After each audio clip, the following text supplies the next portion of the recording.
They never thought much of us. To the Galactic Empire, humanity was a late arrival to the stars, tolerated only because we brought novelty, not power. We were labeled inefficient, unrefined, emotionally erratic. The council let us speak, but never listened. They gave us a seat at the table, but no voice in the room. We endured, watched, adapted. We learned their systems, their biases, their language of control masked as diplomacy. For decades, humanity tried to be part of the larger galactic society, believing coexistence was possible. We traded, we obeyed, we bent. Every time they pushed, we gave way. They thought it was weakness. It wasn't. It was patience. On the fringe colony of Lasura, a research team of human scientists, unarmed, peaceful, mostly women, were detained. No warning, no charges, just taken. The Empire's justification? Security review. That's what they called it.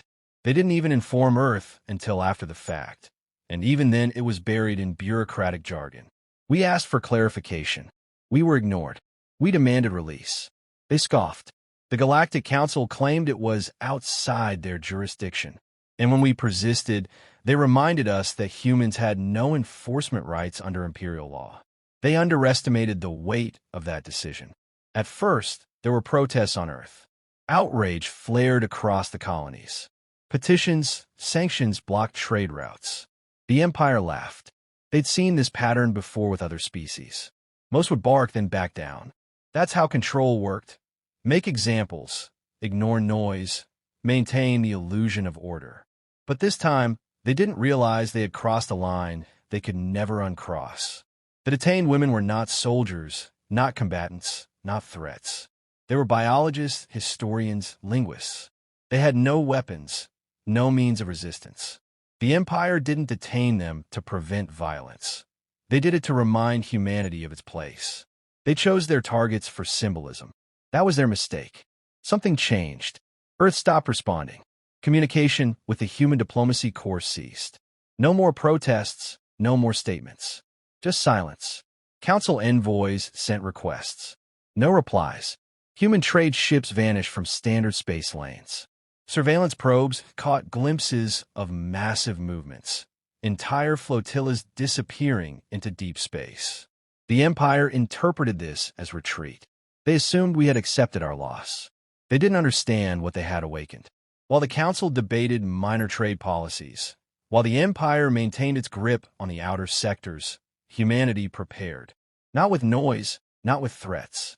With focus. With intent. Centuries of being overlooked had taught us to build quietly. To listen. To hide the steel beneath diplomacy. The colonies ceased internal rivalries. The United Earth Assembly passed the resolution of singular command. For the first time in known galactic history, an entire species centralized military, science, intelligence, and production under a single directive. It didn't go through broadcasts. It didn't ask for permission. It simply activated what had already been built. Even in their captivity, the women refused to break. Monitored day and night, interrogated for irrelevant data, deprived of basic dignity, they remained calm. Not submissive calm. Not hopeful, certain. As if they knew something the guards didn't. As if they understood what was coming. And they did. They knew the kind of people they belonged to. The Empire had studied our weapons. They hadn't studied our resolve. They saw statistics, not history. They saw diplomacy, not memory. They forgot what happens when humans stop talking. The mistake wasn't just detaining innocent civilians. It was thinking that doing so would go unpunished. It was believing the myth that humanity was fragile, scattered, incapable of unity. That we were still the same species that arrived in rusted freighters and begged for access to clean fuel. They never saw the shift, never noticed the silence wasn't surrender. It was the drawing of breath before the strike. By the time they began to suspect otherwise, it was already too late. The signals ceased. Trade routes collapsed. Human space darkened, and in that dark, the Empire saw nothing. They mistook the silence for fear. What they didn't understand was that humanity had moved past outrage. We had entered the phase of execution. There were no speeches, no protests, no ultimatums. Only coordination. Only preparation. The outer colonies fell in line. Civilian infrastructure pivoted overnight into wartime manufacturing. No votes were taken. No permissions asked. Every resource, every channel, every mind focused on one directive: resolve the injustice and never allow it to happen again. The Empire had cataloged our known capabilities: outdated ships, moderate AI, modest fleets. What they hadn't seen were the black projects buried in the asteroid belts, the quantum labs hidden in the void, the war doctrines written for scenarios just like this. They didn't know about Project Umbra or the deep sleep fleets waiting in cryogenic vaults beneath the moons of dead worlds. They didn't know what humanity had built because we never needed to use it until now. We had studied their war methods. We had watched how they dominated, how they pacified, how they broke civilizations through bureaucracy and fear. And we had learned not just how to resist it, but how to dismantle it. We weren't going to win through brute force. We were going to win through precision and understanding. We would turn their own systems against them. Within days, we crippled their forward listening posts without leaving a trace.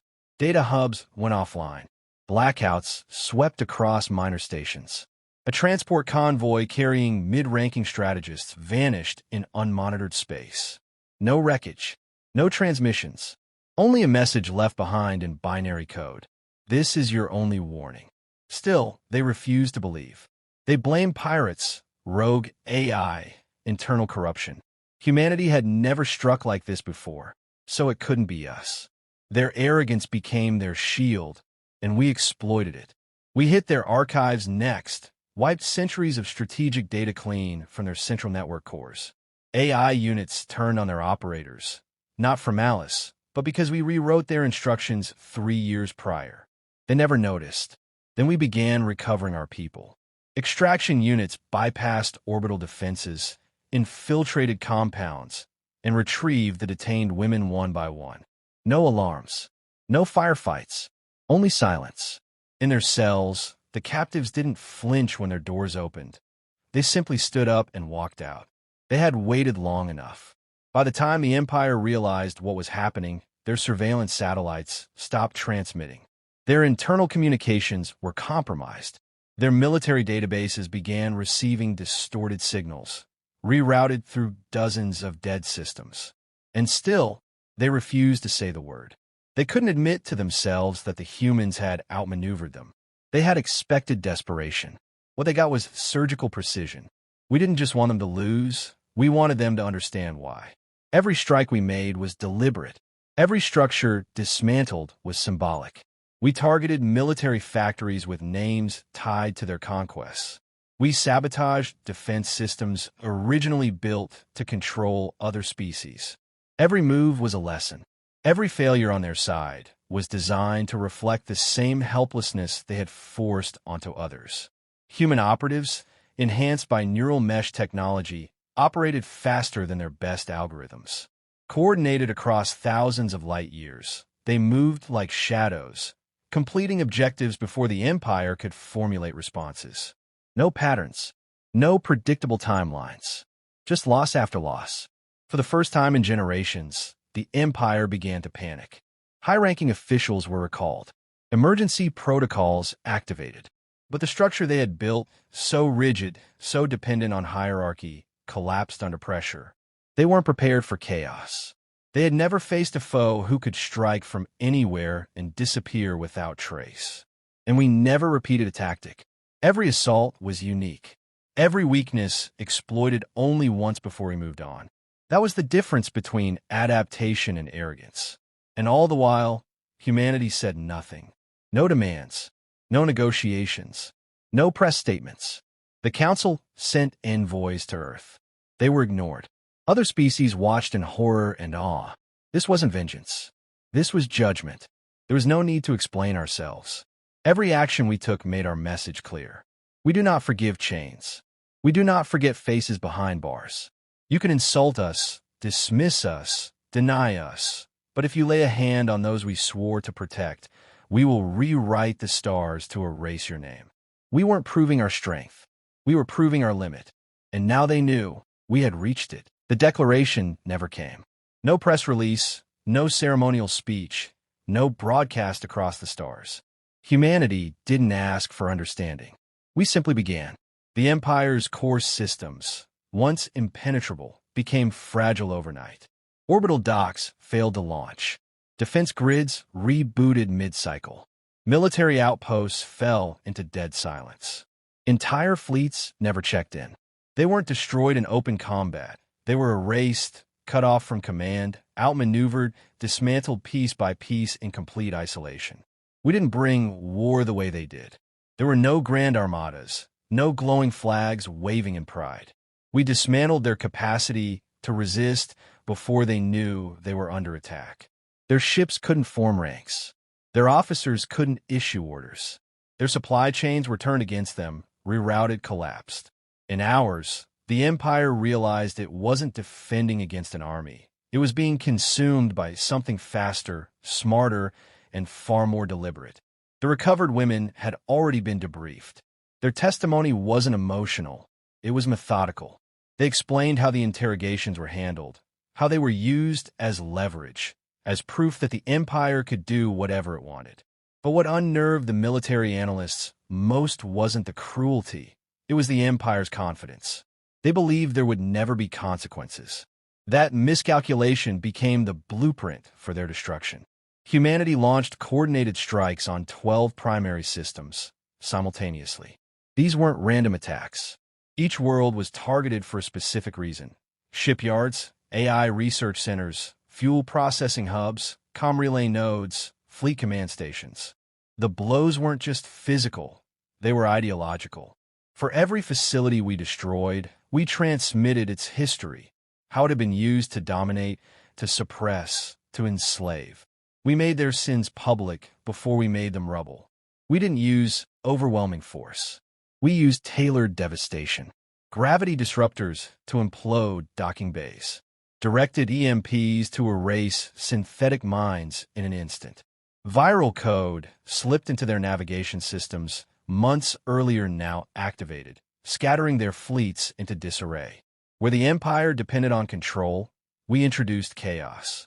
Where they expected resistance, we delivered silence followed by collapse. Their retaliation was wild, desperate. Remaining ships attempted counterattacks, striking at human colonies with outdated data. They found defenses they'd never seen before. Cloaked orbital platforms, drone swarms guided by living minds, planetary shields that bent physics. Nothing responded the way they expected. Nothing fell, and every failure weakened them further. Then came the turning point. Howrix Prime, one of the Empire's oldest and most fortified worlds, fell in less than 30 minutes. Not to bombardment, not to occupation, to internal collapse. Its defense grid turned inward. Its fleet disarmed itself. Its command center broadcast a single phrase in a human voice, balance restored. The population was unharmed. No soldiers marched in. We didn't want control, we wanted memory. Howrix stood as proof. If we wanted to conquer, we could have. But we weren't interested in ruling. That was when they understood. This wasn't a rebellion. This was a verdict. Humanity had decided, as one voice, that the age of quiet tolerance was over. We were not negotiating. We were correcting. Every action we took was irreversible, final. We weren't forcing surrender. We were deleting options. The Empire couldn't adapt because it never believed it needed to. And now, surrounded by systems gone dark, leadership in hiding, fleets scattered and broken, it began to collapse from within. Panic spread across the council. The illusion of order fractured. Other species, long silent, began distancing themselves from the Empire. Some condemned it outright. Others offered apologies, wrapped in silence. They feared what we might do next. But humanity didn't respond. We kept moving, one target after another. No repeat strikes, no prolonged engagements. Every action clean, calculated, and complete. This was not the war the Empire expected. There were no heroes, no battles sung in stories, no chances for last stands. Just erasure. Their history turned against them. Their pride used as a map to dismantle everything they thought permanent. When they reached out with terms, they were met with static. When they sent envoys, they disappeared. Not captured, ignored. For once, it was they who had no voice. And so the Empire learned, in the ruins of its own arrogance, that humanity does not wage war for conquest. We wage it to end questions. And by then, there were no more left to ask. The final blow was never about destruction. It was about closure. The systems that remained untouched weren't spared out of mercy, but out of choice. We had no interest in burning every world. That would have made us like them. Instead, we left reminders, evidence of what humanity was capable of when pushed past reason. We dismantled their symbols, not their people. We erased the machine that permitted the Empire to act with impunity. On Earth, there was no celebration. No one claimed victory because this wasn't a war anyone had wanted. It had been forced, provoked.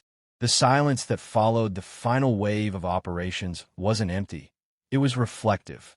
We had proven that we would not tolerate subjugation, but we also carried the weight of what had to be done. We didn't occupy territories. We didn't demand reparations. We didn't redraw borders. We disappeared. After the last operation, human fleets returned to known space, regrouped, and went dark. The United Earth Assembly issued one statement to the stars. We will not seek vengeance, but we will never forget. That was the only message sent, and it was enough. Every species across the galaxy understood it. The Empire, reduced to a fractured shell, tried to recover. The few remaining loyalist commanders attempted to restore order. But it was over. Without fear, their power vanished. Those they once oppressed now stood taller, not because of what they'd done, but because of what they'd seen humanity do. The myth of empire invincibility was shattered, not by superior numbers, but by the will of a species that had drawn a line. All 12 detained women were returned home, quietly. No parades, no speeches. They simply rejoined their lives. But their names would be remembered in silence. The line they crossed became the line humanity would never allow anyone to cross again. Their pain had unified a species that, until then, had been divided by ambition, politics, distance.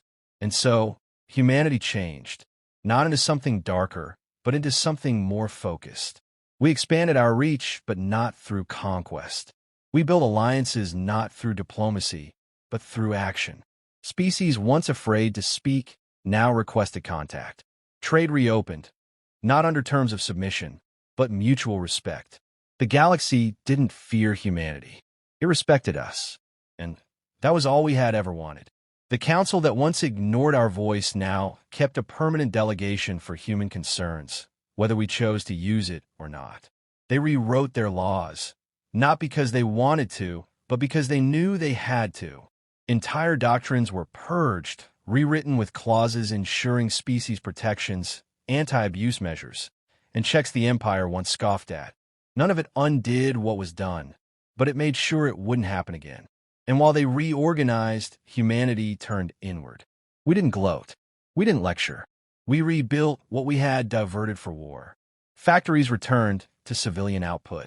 Research stations refocused on discovery, not defense. Our greatest minds resumed exploration.